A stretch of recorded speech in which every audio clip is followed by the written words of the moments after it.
कमर को बनाया है मुस्तफा के सदके में, शजरो हजर को बनाया है मुस्तफा के सदके में, चांद और सूरज को बनाया है मुस्तफा के सदके में, आदम को आदमियत से नवाजा मुस्तफा के सदके में, नूह को शुजाअत से नवाजा मुस्तफा के सदके में, ईसा को जमाल मिला है मुस्तफा के सदके में, मूसा को कमाल मिला है मुस्तफा के सदके में, अब्दुल कादिर को गौसियत मिली है मुस्तफा के सदके में, गरीब नवाज को गरीब नवाजियत मिली है मुस्तफा के सदके में, अहमद रजा को वतदीदियत मिली है मुस्तफा के सदके में। तो हमें जो कुछ भी मिला है मुस्तफा के सदके में मिला है, तो हम जिसका खाते हैं उसका गाते हैं। हक नहीं करते कि जिस थाली में खाओ उसमें छेद, हम जिसका खाते हैं हमें मुस्तफा के मिलाद के सदके में मिला है, इसलिए हम आका का मिलाद मनाते हैं, आप सरकार का मिलाद मनाते हैं। लेकिन इसी के बीच में दाढ़ी टोपी वाले हैं, कुर्ता पजामा पहनने वाले हैं, हम जैसे और आप जैसे देखने वाले हैं, ये ईमान के ठेकेदार अपने आप को बनते हैं, इस्लाम के ठेकेदार बनते हैं और कहते हैं कि नहीं नहीं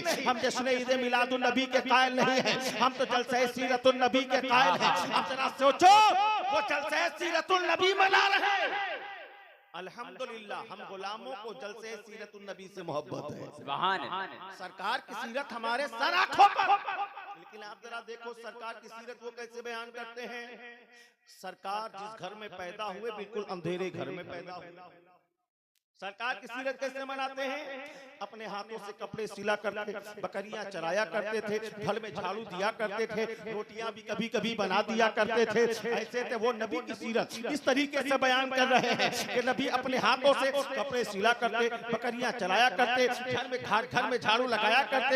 नबी जिस घर में पैदा हुए चिराग तक नहीं जल रहा था, हमने कहा नादान ये तू नबी की सीरत बयान कर रहा है, एक आम इंसान की सीरत बयान कर रहा है। सीरत उसे नहीं कहा था कि सीरत सुनने के बाद लोग दूरी अख्तियार कर ले, सीरत तो वो होती है कि सीरत सुनने के बाद लोग उसके करीब हो जाएं। माना कि मेरा मुस्तफा जिस घर में पैदा हुआ चिराग नहीं चल रहा था, लेकिन तू ये कहता है कि नबी जिस घर में पैदा हुए चिराग नहीं चल रहा, इससे साबित क्या करना चाह रहा है, इससे बताना क्या चाह रहा है। मैं कहता हूँ नादान, माना कि मेरा रसूल जिस घर में पैदा हुआ चिराग नहीं चल रहा है, लेकिन साबिरुल कादरी कह रहा है चिराग वहां जलाया जाता है जहां रोशनी की जरूरत है।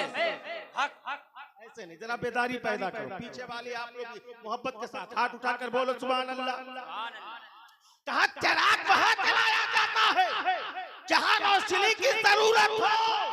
फटपुरवा वालों कान खोलकर सुन लो और लोगों से बता दो कि वहां चिराग जलाने की जरूरत क्या है, जहां खुदा का नूर जगमगा रहा हो, नूर मुस्तफा जगमगा रहा हो। रब्बे कायनात ने मुस्तफा जाने रहमत को नूर बना करके भेजा है, नूर उड़ाना नूर बना। नारे तकबीर, नारे रिसालत, सरकार की आमद, दिलदार की आमद, हुजूर की आमद, नूर की आमद। मुस्तफा आए नूर बनकर, नूर बनकर। जब मेरे आका की विलादत करीमा हुई, मक्के की चंद औरतें सैयदा आमिना के पास आई। आने के बाद मक्के की औरतों ने कहा ए आमिना, हम देखती है जब से तेरे घर में बेटा पैदा हुआ है, रात भर तू अपने घर में चिराग जलाती है, रात भर तेरे घर में उजाला रहता है, रात भर चिराग न जलाया कर, तेल बहुत महंगा हो गया है, रातों में चिराग को बुझा दिया कर। हज़रत आमिना ताज्जुब में पूछती है मक्के की औरतों कौन से चिराग की बात कर रही हो, कौन से चिराग की बात कर रही हो, कौन से चिराग की बात। मक्के की औरतों ने कहा वही चिराग जो तुम्हारे घर को रोशन करता है, वही चिराग जो तुम्हारे घर को मुनव्वर करता है, वही चिराग जो तुम्हारे घर को उजाला बख्शता है, वही चिराग तो हज़रत सैयदा तैयबा ताहिरा मुस्तफा जान रहमत की वालिदा मोहतरमा ने कहा हे मक्के की औरतों तुम चिराग जलाने की बात कर रही हो। सुनो सुनो, जब से मेरा बेटा मोहम्मद पैदा हुआ है आज तक आमिना ने चिराग ही नहीं जलाया।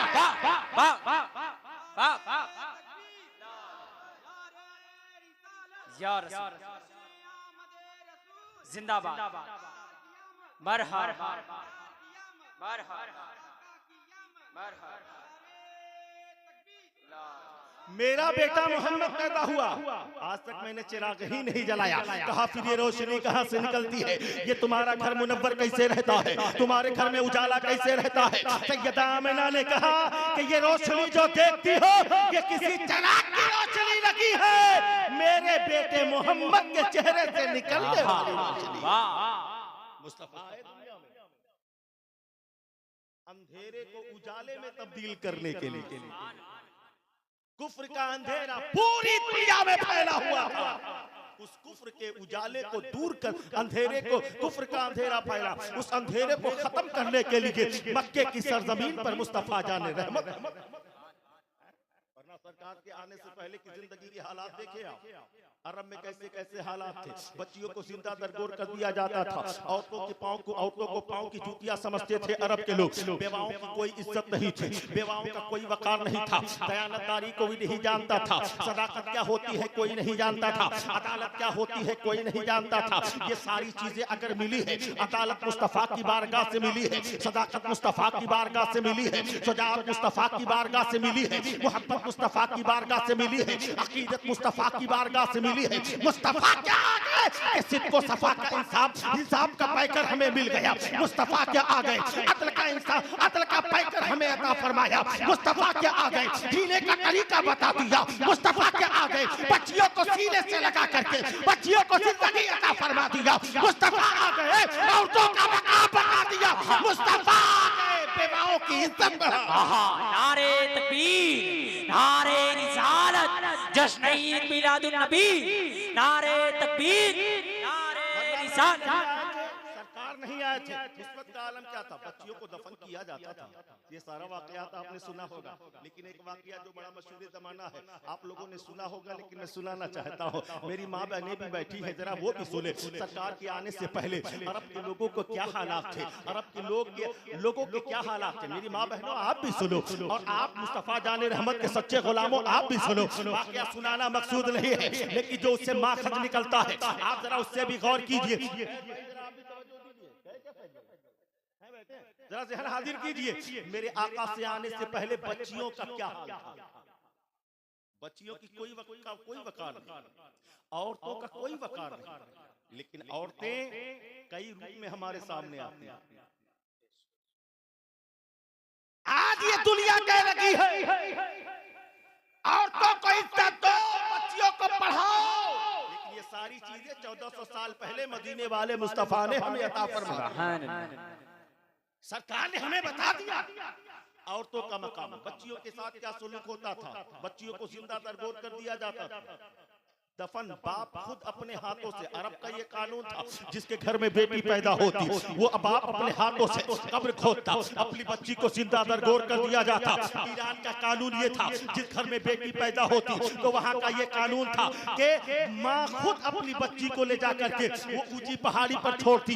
बच्ची एक चीख की आवाज में उसकी जान निकल जाया करती। माँ नहीं चाहती, माँ की ममता नहीं चाहती थी कि वो अपनी बच्ची को जिंदा ऊपर से फेंक दे और उसकी जान निकल जाए, लेकिन वहां के लोगों का कानून था जिससे मजबूर होकर वो माँ ये अमल करने पर मजबूर हो जाया करती थी। लेकिन जरा देखो तो सही, मेरे आका आए हैं तो बच्चियों को मकाम अता फरमाया है। मेरे आका आए हैं तो सरकार ने फरमाया ऐ लोगों, अब तक बच्चियों को जिंदा दफन किया जाता था, अब तक बच्चियों की कोई वकार नहीं थी, लेकिन मुस्तफा ने फरमाया जिसके घर में 3 बेटी हो या 2 बेटी हो या 1 बेटी हो, अगर उसने अच्छी परवरिश किया, अच्छी तालीम दिया, अच्छी जगह रिश्ता उसे अता किया, अच्छी जगह रिश्ता लगाया, शादी कर दिया, मुस्तफा फरमाते हैं कि ऐसे माँ बाप को अल्लाह जन्नत में दाखिल फरमाए।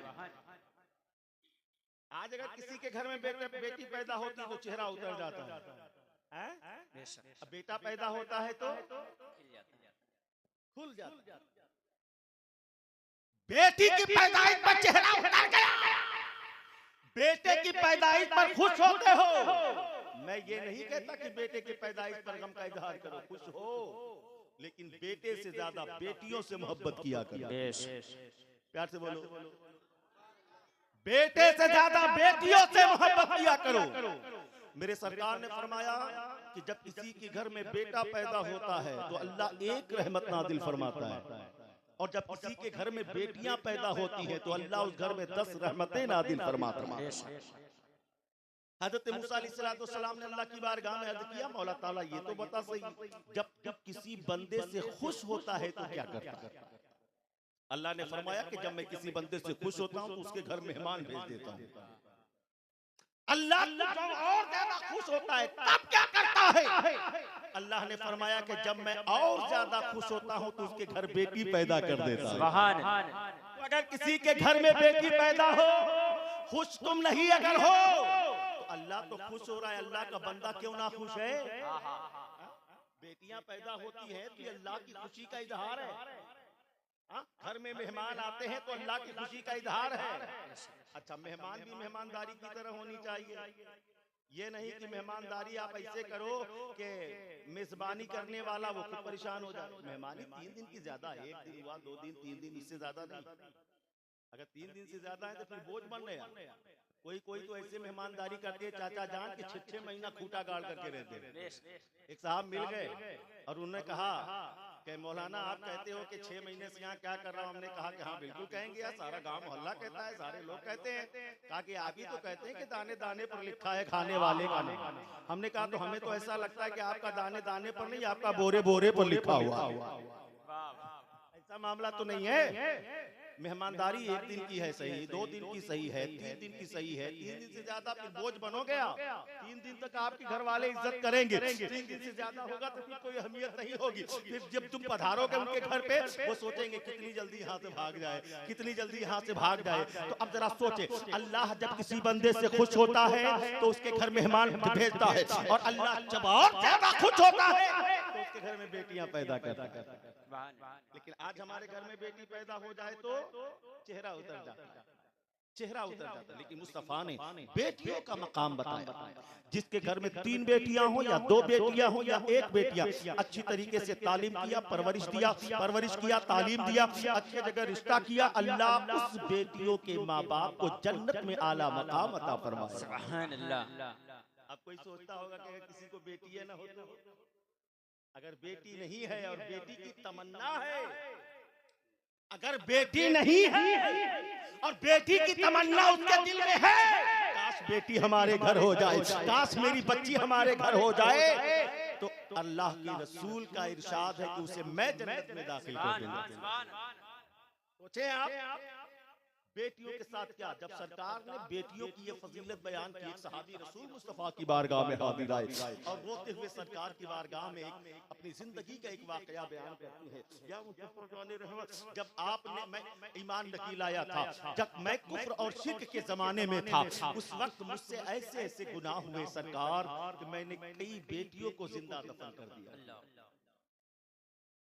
वो सहाबी रसूल है, जरा सोचें आप कैसा अरब का वो कानून था कि बाप खुद अपने हाथों से अपनी बच्ची को जिंदा दरगोर करता।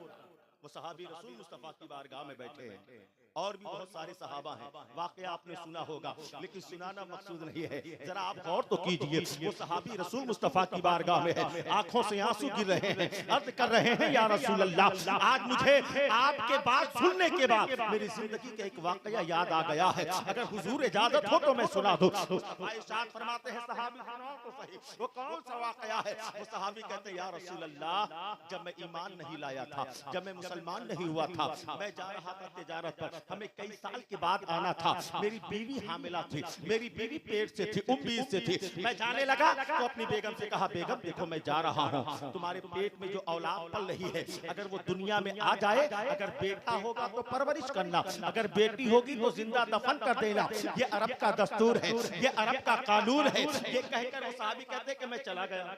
कई साल गुजर गए, जब वहां से वापस आए तो क्या देखा, उनके घर में एक छोटी सी बच्ची अपने नन्हे नन्हे कदमों से चल रही है, फिर रही है, बड़ा हसीन और जमील उसका चेहरा है, बड़ी खूबसूरत उसकी आंखें हैं, बड़े खूबसूरत उसके बाल हैं। जैसे ही चलता फिरता ये मंजर देखा है, उस नन्ही सी खूबसूरत सी गुड़िया को वो सहाबी रसूल ने देखा है, कहा लोगों से, अपनी बीवी से पूछा कि बताओ तो सही ये बेटी किसकी है, ये लहके जिगर किसकी है, ये लड़की किसकी है, कहीं ये मेरी बेटी तो नहीं है। वो औरत ने कहा, उनकी बीवी ने कहा कि अगर मैं बताऊं कि मेरी बेटी है तो ये मेरी बच्ची को जिंदा दफन कर देंगे। उन्होंने बहाना बनाया, कहा कि ऐसा है कि ये मेरी बेटी नहीं है, मुझको भी बेटी पैदा हुई थी, आपके वसीयत के मुताबिक मैंने उसे जिंदा दरगोर कर दिया है। ये तो पड़ोस वाले की बच्ची है जो कभी कभार खेलने के लिए आ जाया करती है, जो कभी कभार मेरे घर में घूमने के लिए आ जाया करती है। वो सहाबी रसूल का बयान है, जब मुझे मालूम हुआ कि ये मेरी बेटी नहीं है तो दिल को तसल्ली हुई,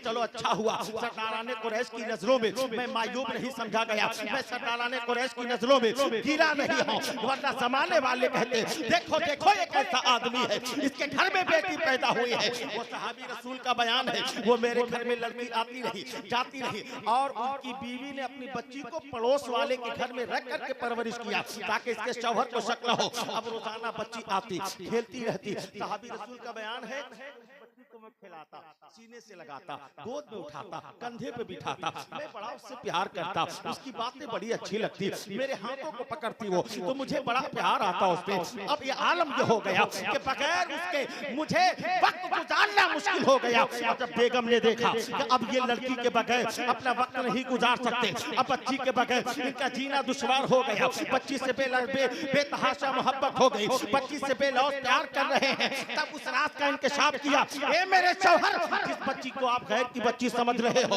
ये गैर की बच्ची नहीं है, ये आपका अपना ही खून है, ये आपकी अपनी ही बेटी है। जैसे ही इतना सुना है, सहाबी रसूल फरमाते हैं कि या रसूल अल्लाह, मेरे आंखों में आंसू आ गए। पहले तो मुझे मालूम हुआ कि ये मेरी बेटी है, सीने से लगाया, कलेजे से लगाया, रुखसार को चूमा, होठों को बोसा दिया, पेशानी को चूमा है, सर पे मोहब्बत भरा हाथ रखा है। लेकिन फिर ख्याल आया अरब के लोग क्या कहेंगे, सरदाराने कुरैश क्या कहेंगे, जब लोगों को मालूम होगा मेरे घर में बेटी है, दुनिया वाले क्या कहेंगे, सरदाराने कुरैश क्या कहेंगे। अब एक दिन उन्होंने वो अज़्म मुसम्मम किया कि मैं अपनी बच्ची को जिंदा दफन कर दूंगा। साहबी का बयान है कि या रसूल अल्लाह, मैंने एक दिन अपने दिल को मजबूत किया, बेगम से कहा बेगम बेटी को तैयार करो, मुझे एक दावत में जाना है। अब बेगम ने सारा अंदाजा लगा लिया कि ये दावत में नहीं ले जा रहे हैं, ये बच्ची को दफन करने के लिए जा रहे हैं। बेगम कुछ न कर सकी, लेकिन अब बेगम औरत है, अपनी बच्ची को संवार रही है, अपनी बच्ची को संवार रही है, बच्ची को नहला रही है, आंखों में आंसू आ रहे हैं, कपड़े पहना रही है, वो औरत रोती जा रही है और रोती जा रही, आंखों में सुरमे लगा रही है, औरत रोती जा रही है, बालों को संवारती जा रही है, औरत रोती जा रही है। वो नन्ही मुन्नी गुड़िया जब अपनी माँ को रोता हुआ देखा तो माँ के आंसू को पोंछते हुए कहती है, नन्हे नन्हे हाथों से आंसू को पोंछा, रोती हुई माँ को पूछती है, अम्मी जान बताओ तो सही, आप क्यों रो रही हो, आपके रोने का सबब क्या है, आपकी आंखों में आंसू क्यों आ गए, आप क्यों रो रही हो। माँ कैसे कहे कि बेटी अब मैं तुमसे हमेशा के लिए जुदा हो रही हो, तू हमेशा के लिए दूर हो रही हो। बेटी जब माँ को रोता हुआ देखी वो भी बेचैन हो जाती है, वो भी रोने लगती है। अब जरा सोचो, जब तैयार कर दिया, बाप ने बेटी के हाथ को पकड़ा, माँ रोकती है कि बेटी को न ले जाओ, माँ रोक रही है बेटी को न ले जाओ। यार बेटा अगर काला भी हो, बेटी अगर काली भी हो तो माँ बेतहाशा अपने बेटों से मोहब्बत करती है, अपनी बेटियों से प्यार करती है। किसी का चांद जैसा बेटा हो, लेकिन अगर किसी का काला कलूटा भी बेटा होता है या बेटी होती है तो वही औलाद माँ के लिए चांद से ज्यादा खूबसूरत होती है, माँ से ज्यादा, सूरज से ज्यादा हसीनो जमील होती है, माँ को सबसे ज्यादा हसीनो जमील इसलिए कि औलाद है उसकी। और जब औलाद पैदा होती है तो मर करके वो औरत जिंदा होती है अपनी औलाद की परवरिश पे। गौर तो करो सही, प्यारे आका अलैहिस्सलातु वस्सलाम से वो सहाबी रसूल हैं, कहा कि जब मैं अपनी बच्ची को लेकर के जाने लगा, मेरी बीवी ने मेरे कदमों को पकड़ लिया, कहा मेरे शौहरे नामदार मेरी बेटी को न ले जाओ, मेरी बच्ची को न ले जाओ, इसे जिंदा दफन न करो। सहाबी रसूल का बयान है, बेगम रोकती रही लेकिन मैं नहीं रुका। सहाबी रसूल ने कहा कि मैं बच्ची को ले जाता रहा, चिलचिलाती हुई धूप है, कंकरीली पथरीली जमीनों से मैं जा रहा, एक हाथ में फावड़ा है, कुदाल है जमीन खोदने का औजार, दूसरे हाथ में बच्ची के हाथ को पकड़ा है, जा रहे हैं और उस जगह पहुंचे जहां पर बच्चियों को दफन किया गया। उस कब्रिस्तान में पहुंचे, मिट्टी खोद रहे, बच्ची दूर खड़ी होकर तमाशा देखा। 4-5 साल की बच्ची, उसे क्या खबर कि क्या हो रहा है। मिट्टी खोद रहा है। बाप दूर खड़ी होकर के देख रही, कभी कभी कुछ ठेले उड़कर बाप के दामन पर लग जाते हैं, दामन गंदा हो जाता है। बच्ची दौड़ करके आती है, बाप के दामन को झाड़ती है, कहती है बाबा मिट्टी खोदना बंद करो, आपके दामन गंदे हो रहे हैं, मिट्टी खोदना बंद करो, आपके दामन खराब हो रहे हैं। जैसे ही इतना सुना है, बाप का दिल तड़प जाता है, बाप की मोहब्बत फड़फड़ाने लगती है, बाप की आंखों में आंसू आ गए। कानून, ये तुम्हारा कैसा कानून है कि मुझे मजबूर अपनी बच्ची को जिंदा दफन करना पड़ रहा है? लानत हो ऐसे कानून पर। आखिर करे तो क्या करे? सहाबी का बयान है कि मैंने दिल पर पत्थर को रखा है, कब्र को तैयार किया है, बच्ची को कब्र के अंदर डाल दिया है, मिट्टी उसके ऊपर में डालता रहा। बच्ची ने सोचा लगता है मेरा बाप मुझसे खेल खेल रहा है, मुझसे आंख मचोली खेल रहा है, मिट्टी डालता जा रहा है। बच्ची ने सोचा कि बाप मेरा मुझसे खेल खेल रहा है, लेकिन बच्ची को खबर नहीं कि बाप उसका उसे दफन कर रहा है जिंदा। बाप मिट्टियां डालता जा रहा है, कमर तक मिट्टी आ गई, बेटी को खबर नहीं, सीने तक मिट्टी आ गई। अब बच्ची को एहसास हुआ कि मेरा बाप मुझे जिंदा दफन करने वाला है, मेरा बाप मुझे जिंदा दरगोर करने वाला है। बाप मिट्टी डालता जा रहा है, गले तक मिट्टी आ गई है, अब जान का फसम सुरी से निकलने वाली है। वो बच्ची अपने बाप को दुहाई दे करके कहती है बाबा मैंने आपका क्या बिगाड़ा है, मुझे जिंदा दफन क्यों कर रहे हो? मेरी जिंदगी मुझे अता कर दो, मेरी जिंदगी मुझे बख्श दो, मेरे बाबा मुझे जीने दो,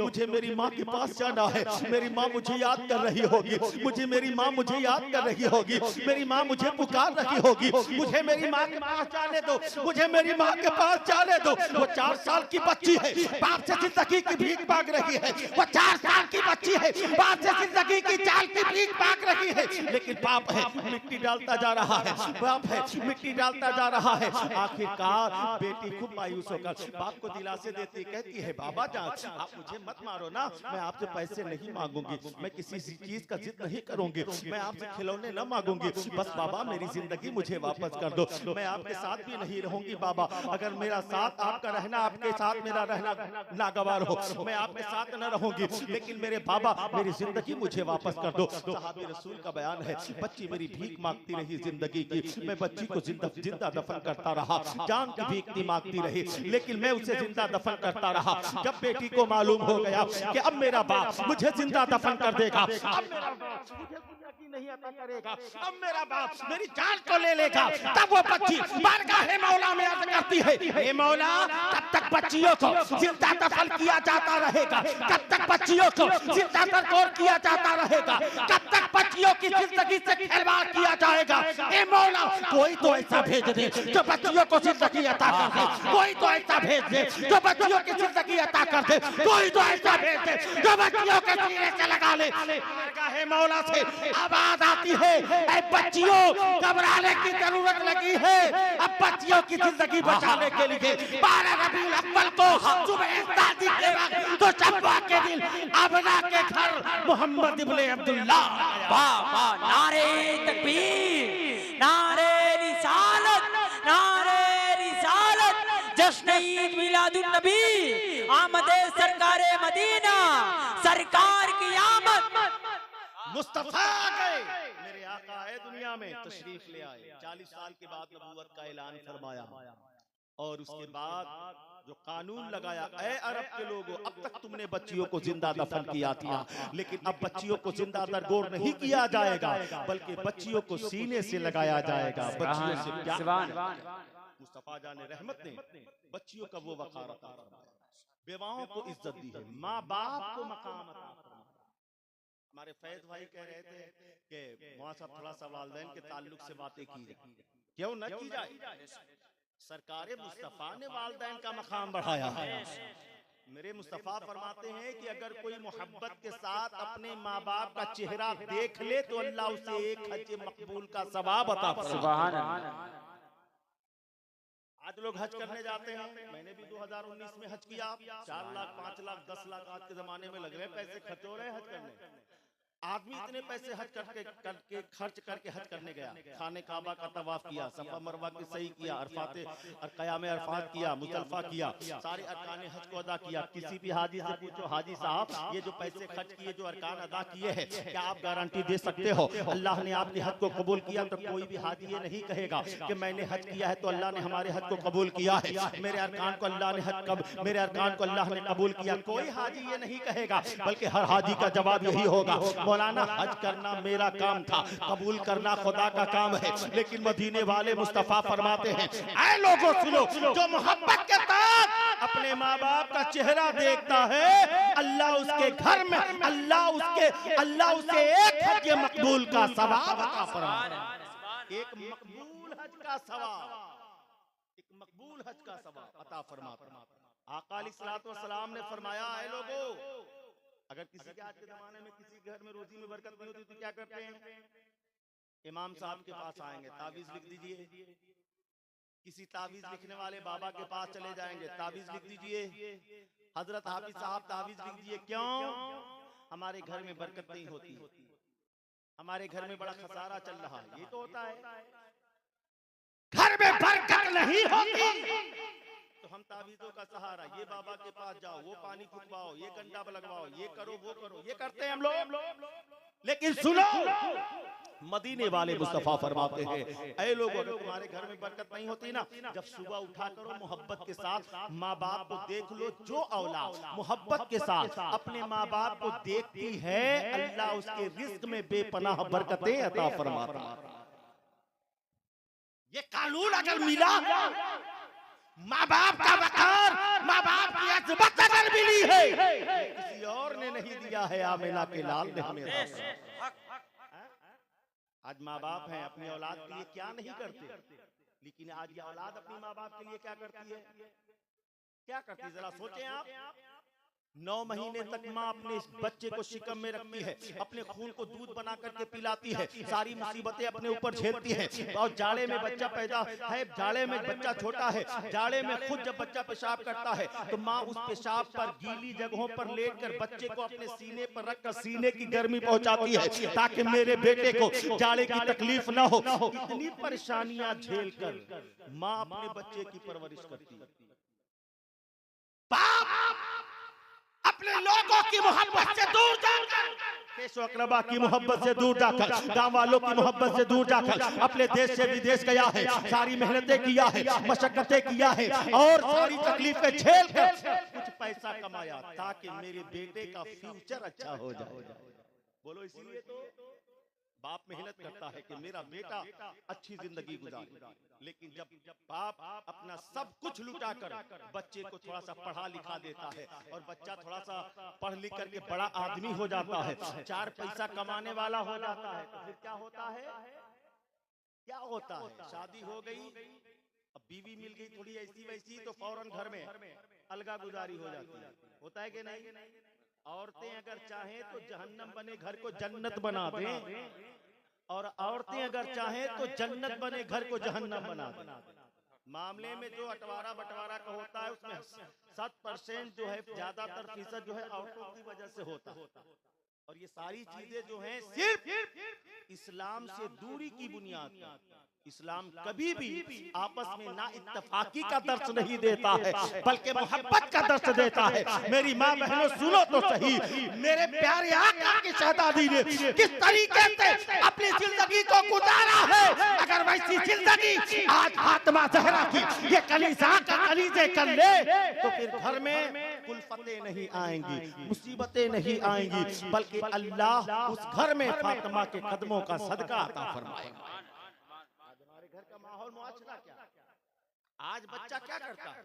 एक बाप है जिसने अपने बेटे को पढ़ाया लिखाया, अच्छी सर्विस लग गई, गांव देहात का रहने वाला बेटा शहर में चला गया, शादी हो गई, वहीं फ्लैट लेकर के रहने लगा, बहुत बड़े ऑफिस में बहुत बड़ी कुर्सी पर बैठने लगा, कई अफसर उसके अंडर में काम करने लगे।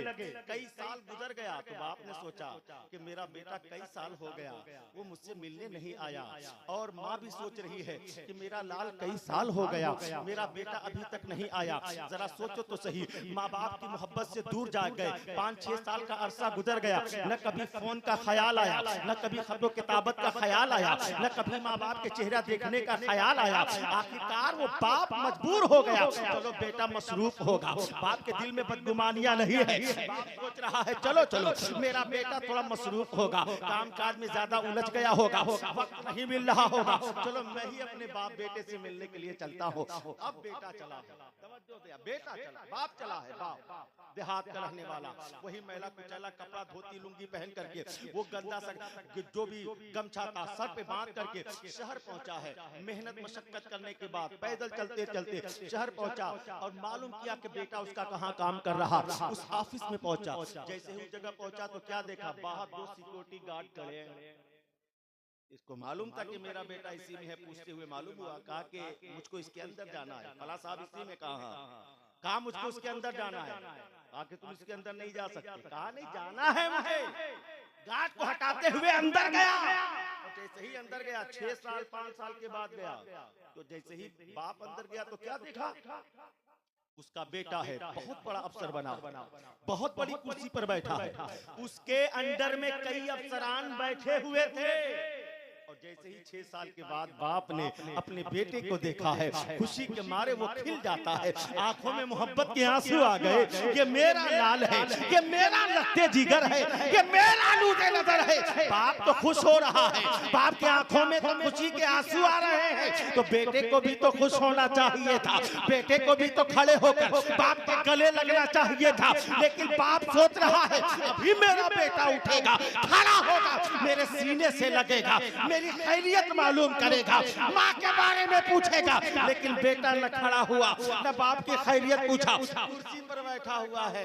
लेकिन जैसे ही अंदर गया तो उसके अंदर में जो अफसरान थे, अंग्रेजी में पूछते हैं भाई हु इज दिस, हिंदी में नहीं पूछते हैं कि समझ जाएगा, पूछा हु इज दिस, ये कौन है, ये कौन है। बेटे से उसके पूछते हु इज दिस, ये कौन है, तो उसका बेटा क्या कहता है, वो नहीं कहता दिस इज माय फादर, वो नहीं कहता कि ये मेरा बाप है, बल्कि क्या कहता है दिस इज माय सर्वेंट, ये मेरा नौकर है, ये मेरा नौकर। उसने सोचा कि अगर मैं बाप को नौकर कह दूंगा तो इसको देखकर, इसके होलियों को देखकर लोग क्या कहेंगे, ये अफसर क्या कहेंगे कि ये ऐसे बाप का बेटा है, ये ऐसे बाप का बेटा है, ये ऐसा है, बाप ऐसा हुलिया बना करके रखा है, बाप ऐसा वैसा, बाप ऐसे कपड़े पहन करके आया है। उसने सोचा हमारी इज्जत नीलाम हो जाएगी, जमाने वाले क्या कहेंगे। बाप को बाप नहीं कहा, बाप को नौकर कह दिया। मैं कहना चाहता हूँ वही बाप है जिसने घर बार गिरवी रख करके अपने बेटे को इस मकाम पर पहुंचाया है, जिसने मेहनत करके अपने बेटे को इस मकाम तक पहुंचाया। बाप के साथ क्या सुलूक कर रहा है, बाप को बाप भी नहीं कह रहा, बाप को नौकर कह रहा है। इसलिए साबरुल कादरी कहता है अपने बेटे को ऐसी तालीम क्यों देते हो जो अपने बाप को बाप न कहे, बाप को बाप न कहे। अगर बेटे को अपने बाप और बेटों को अगर तालीम देना है, कुरान की तालीम दे दो, हदीस की तालीम दे दो, आलिम दीन बनाओ, कारी कुरान बनाओ, हाफिज़ कुरान बनाओ। जब तेरा बेटा हाफिज़ कुरान होगा, जब तुम्हारा बेटा कारी कुरान होगा, जब तुम्हारा बेटा आलिम दीन होगा, वो कभी भी माँ बाप की नाफरमानी कर नहीं सकता। नारे तकबीर, नारे रिसालत, अज़मते वालिदैन, अज़मते वालिदैन, जश्न ईद मिलादुन नबी, सरकार की आमद।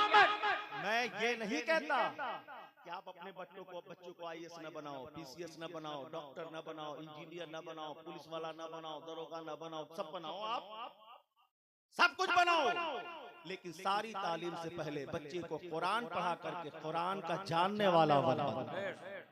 जरूरी है। आज के जमाने में तकरीर और जज्बों का मकसद यही होता है ताकि कौम की इस्लाह की जाए। हम तकरीर करें, चंद नारे लग जाएं तो ये जलसे की कामयाबी नहीं है। ये जलसे की अगर आप इस तसव्वुर के साथ आए हैं कि जरा देखा जाए यार मौलाना किस तरीके की तकरीर करते हैं, कितना चिल्लाते हैं, अच्छा जब तक चीखा चिल्लाया ना जाए तब तक लोगों को बात समझ में नहीं आती। वो तो मजबूरी है हम लोगों का चीखना चिल्लाना, लोग कहते हैं यार मौलाना बड़ी तेज चिल्लाते हैं, मौलाना बड़ी तेज कुर्सी मार मार के तोड़ देते हैं। ये मजबूरी है हमारी कि कैसो भी आप सुनो, वरना बहुत दर्द होता है बोलने में, बहुत तकलीफें होती है बोलने में। अभी जुलूस में आप नारा कोई एक दिन लगा देता है तो कई दिन तक उसकी आवाज फंसी रहती है। यहाँ पूरा रबीउल अव्वल शरीफ में पूरी रात हम लोग तकरीरें करते रहते हैं, पूरा महीना हम लोग का प्रोग्राम में चलता रहता है, लेकिन मुस्तफा का करम होता है कि आवाज में खराश तक नहीं आती। प्यार से बोलो, जरा मोहब्बत से हाथ उठाकर बोलो सुभान अल्लाह। सरकार की आमद का ये प्रोग्राम है। मेरे आका जब दुनिया में तशरीफ ले आए तो खुशियां हम क्यों मनाते हैं, जुलूस क्यों निकालते हैं, घरों पे झंडे क्यों लगाते हैं? हजरत आमना फरमाती हैं कि जब मेरे बेटे मोहम्मद की विलादत का वक्त करीब आया तो हजरत जिब्रील आए, 3 झंडे लेके, एक खाने काबा की छत पर लगाया, एक बैतुल मुकद्दस में लगाया, एक मेरे घर के छत पर लगाया। तो पता ये चला आमद रसूल के मौके पर घर पर झंडे लगाना ये रूहुल अमीन जिब्रील अमीन का तरीका है। झंडे ये फरिश्तों ने लगाया था।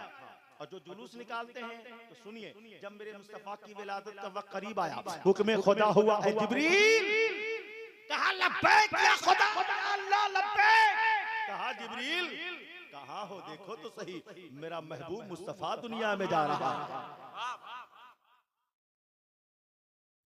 मेरा महबूब दुनिया में जा रहा है, उसका इस्तकबाल करो। हजरत जिब्रील चले, रब ने फरमाया जिब्रील अकेले न जाओ। कहा मौला फिर कैसे? कहा 70,000 फरिश्तों को साथ में लेकर के जाओ। मोहब्बत से बोलो, मोहब्बत से।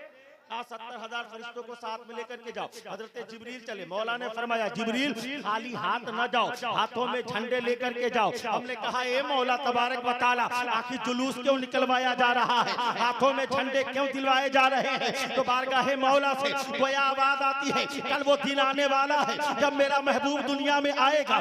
एक जमात ऐसी होगी जो कहेगी नबी की मिलाद ना मनाओ, एक जमात ऐसी भी होगी जो अपने घरों को सजाएगा, एक जमात ऐसी भी होगी जो जुलूस मोहम्मदी भी निकालेगा, एक जमात ऐसी भी होगी जो अपने हाथों में झंडे लेकर के जाएगा। तो समाने वालों को मालूम हो जाए कि जुलूस मोहम्मदी निकालना जिब्रील का तरीका है, हाथों में झंडे लेकर के जाना ये फरिश्तों का तरीका। जुलूस जिब्रील ने निकाला है और जुलूस को निकलवाया मेरे खुदा ने। नारे तकबीर, नारे रिसालत, जुलूस मोहम्मदी, नारे हैदरी। अच्छा, अब मेरे प्यारे मुस्तफा दुनिया में आ गए, सरकार की विलादत हो गई, सुभान अल्लाह। जब मेरे आका की विलादत करीमा हुई तो आज अगर किसी के घर में बेटा पैदा होता है तो क्या करते हैं भाई, खुशियां होती कि नहीं? बोलो भाई, आपके घर में अगर किसी के यहाँ बेटा पैदा हो तो खुश होते कि नहीं? आप खुश होते हैं, आप खुश होते हैं। बेटा हमारे यहाँ पैदा तो हम खुश होते हैं।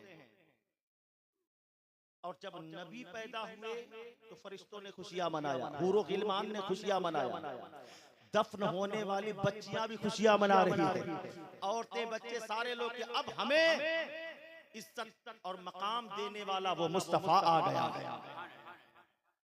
सारी कायनात खुशियां मना रही। लेकिन इसी खुशी के माहौल में कोई है जो रो रहा है, कोई है जो रो रहा है। अब कोई और नहीं था, जिसके अपने थे वो समझ गए कि गुरुजी महाराज रो रहे, गए उसके चेले इब्लीस लईन के पास, कहा उस्ताद क्यों रो रहे हो? तो शैतान बोलता है कि तुझे मालूम है कि जमाना क्यों खुशियां मना रहा है, जमाना क्यों खुश है? कहा घर में किसी के यहाँ बेटा पैदा हुआ है इसलिए लोग खुशियां मना रहे हैं। तो जानते शैतान ने कहा कि जिसकी पैदाइश पर लोग खुशियां मना रहे हैं मैं उसी की पैदाइश पर रो रहा हूं। कहा क्यों? कहा लोग खुशियां इसलिए मना रहे हैं कि वो लोगों को आबाद करने के लिए आ रहा है, मैं इसलिए रो रहा हूं कि वो मुझे बर्बाद करने के लिए आ रहा है। चेलों ने कहा अच्छा उस्ताद इतना खतरनाक बच्चा है? कहा इजाजत तो वो दुनिया में आता है, आया है, मैं उसको अभी जाकर उसकी जान ले लेता हूँ, अभी मार डालता हूं मैं। तो शैतान ने कहा तू क्या मारेगा? मैं हजारों साल पहले से मारने की कोशिश कर रहा हूं, कुछ नहीं कर पाया। हजारों साल पहले से मैं उसे मारने की कोशिश कर रहा हूं, कुछ नहीं कर पाया, तू क्या मारेगा? तो चेलों ने कहा कि लगता है कि मेरा उस्ताद पागल हो गया है, बच्चा आज पैदा हो रहा है तो हजारों साल पहले किसे मारने की बात कर रहा है। बात समझ में आई? बच्चा आज पैदा हो रहा है तो हजारों साल पहले किसे मारने की बात कर रहा है। और अगर हजारों साल पहले कोई था तो आज कौन पैदा हो रहा है? आज कौन पैदा हो रहा है? जब चेलों ने कहा तो इब्लीस लईन ने कहा कि सुनो सुनो, लिबासे बशरी में आ जा रहा है, पैकरे नूरी में न जाने कब से था। लिबासे बशरी में आ जा रहा है, पैकरे नूरी में न जाने कब से था। कहा कि हजारों साल पहले मारने की बात कहा। इब्राहिम अलैहिस्सलाम को आग में डालना एक बहाना था, दरअसल उसी नूरे मुस्तफा को जलाना था। लेकिन नूरे मुस्तफा की बरकत ने कुछ नहीं होने दिया। मुस्तफा दुनिया में तशरीफ ले आए, आका आ गए, दुनिया में तशरीफ ले आए। हमने खुशियां मनाई, खुशियों का इजहार किया, जल से हमने किया, घरों को सजाया, गलियों को सजाया, राहों को सजाया। किस उम्मीद से कि काश मुस्तफा का करम हो जाए और हमारे जलसे में तशरीफ ले आए। किसी शायर ने कहा है कि राहों को सजाने दो, राहों को सजाने दो, गलियों को सजाने दो, राहों को सजाने दो, राहों को सजाने दो, गलियों को सजाने दो। किस गली से आएंगे मुस्तफा खुदा जाने, किस गली से आएंगे। हमारे बाद भी आपको मौसूफ से तकरीर समाअत करनी है। मैं इन्हीं चंद बातों के साथ अपनी गुफ्तगू का इख्तिताम करता हूँ। अल्लाह ताला हमें और आपको सरकार मदीना सल्लल्लाहु अलैहि वसल्लम की मिलाद का सदका अता फरमाए और सरकार की प्यारी प्यारी सुन्नतों पर अमल की तौफीक रफ़ीक अता फरमाए। हमारे बोलने में कोई भी आमदन सहमल खता होगी अल्लाह उसे माफ़ फरमाए। रब ने फरमाया कि लक़द मन्नल्लाहु अलल मुमिनीन इज़ बअस फ़ीहिम रसूला, अल्लाह ने अपने नबी को भेज करके हमारे ऊपर बड़ा एहसान किया है।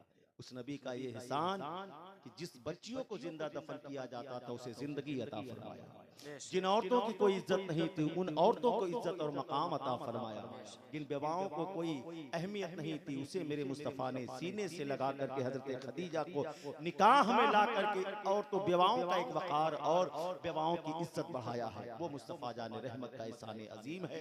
अल्लाह ताला हम सभी लोगों को मुस्तफ़ा के उन एहसानात के सदके में अल्लाह हमें और आपको सुन्नत रसूल की पैरवी अता फरमाए और अल्लाह ताला हम सभी लोगों से वो काम ले जिससे अल्लाह और रसूल राजी हो और उस काम से अल्लाह हमें बचाए जिससे अल्लाह भी नाराज हो और उसका रसूल भी नाराज हो। मैं अपनी गुफ्तगू का इख्तिताम करता हूँ। फिर आज हक के लिए जान फिदा करे कोई, वफा भी झूम उठे यूं वफा करे कोई, नमाज 1400 सालों से इंतजार में है, हुसैन की तरह मुझको अदा करे कोई। वाखिर दावाना अनिल हम्दुलिल्लाहि रब्बिल आलमीन। अस्सलामु अलैकुम व रहमतुल्लाह। वालेकुम अस्सलाम व रहमतुल्लाह।